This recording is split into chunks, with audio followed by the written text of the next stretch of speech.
Hey everyone, I'm Everett Pohl with the Niner Times, and this is our February monthly wrap-up.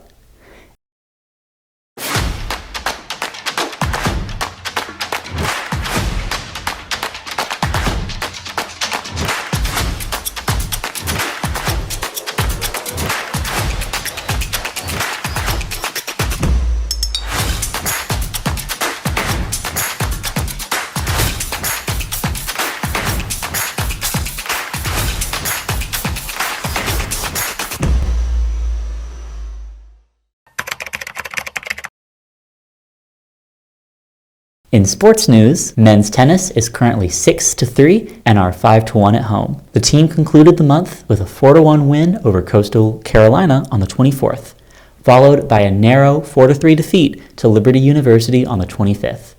Mark your calendars for their upcoming home match against Wichita State on March 15th at the Halton Wagner Tennis Complex.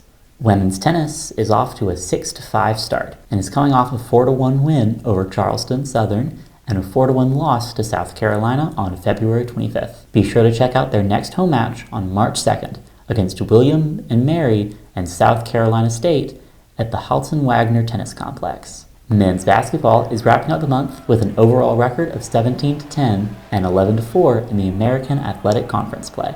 They concluded the month with a close 69-67 loss against Tulsa on February 24th. However, they are eager to bounce back in their upcoming game against number 25 South Florida on March 2nd at 4 p.m. at Halton Arena. Women's basketball has an overall record of 17-11 and 6-9 in AAC play. The team is riding a 2-game winning streak and is coming off a 74-48 win against Wichita State on February 2nd for Senior Day. Redshirt junior guard Deja Lawrence also earned AAC Player of the Week honors for the second time this season on February 26th. Be sure to check out their next contest against rival East Carolina at Halton Arena on March 5th at 6:30 p.m. Track and field finished up the indoor season by racking up the accolades at the AAC Indoor Championships on February 24th. The women's team took home the AAC Indoor Championship by holding off Rice and South Florida with a score of 107. Meanwhile, the men's team took second place behind South Florida with a score of 105.5. As the vibrant spring season unfolds, anticipation builds for the thrills of baseball and softball. Baseball has kicked off their season with an overall record of 4-4, and is coming off a recent 3-2 comeback win over Warford on February 27th. Their next home game is on March 5th at 6 p.m. as they face off Western Carolina. Meanwhile, our softball team is off to an 8-6 start.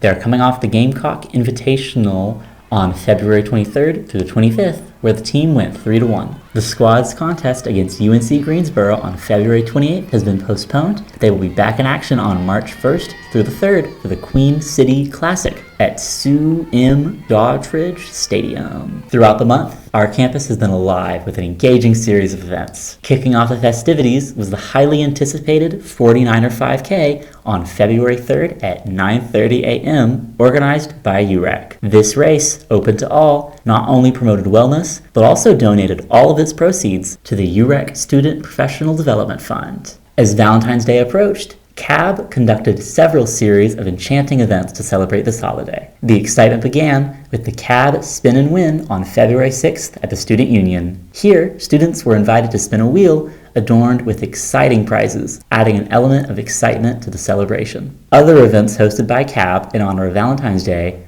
were the Cupid's Picnic event taking place on February 13th, followed by the vibrant Cabentine's Day Bash on the 14th. Throughout this month, our community came together to honor Black History Month through a plethora of local events. The first event was the captivating exhibit, The Great Escape, the Underground Railroad, held at historic Rosedale. Celebrating with artist Abel Jackson, this multi-panel display provided a breathtaking visual narrative of the journey to freedom during the antebellum era. Additionally, the vibrant spirit of celebration continued with the Black-owned artisan market in Rock Hill, South Carolina on February 17th from 12 to 6. This bustling market not only showcased the talents of Black-owned businesses, but also fostered community engagement through food trucks and local vendors. Concluding the month's festivities was the Enriching African American Heritage Festival at the Charlotte Museum of History on February 24th, featuring captivating speakers, soulful music, delectable food trucks, and insightful discussions on education and preservation. This event provided a profound opportunity to immerse oneself in the richness of African American heritage and culture. That concludes our monthly wrap-up. We'll see you in March. Thanks for watching.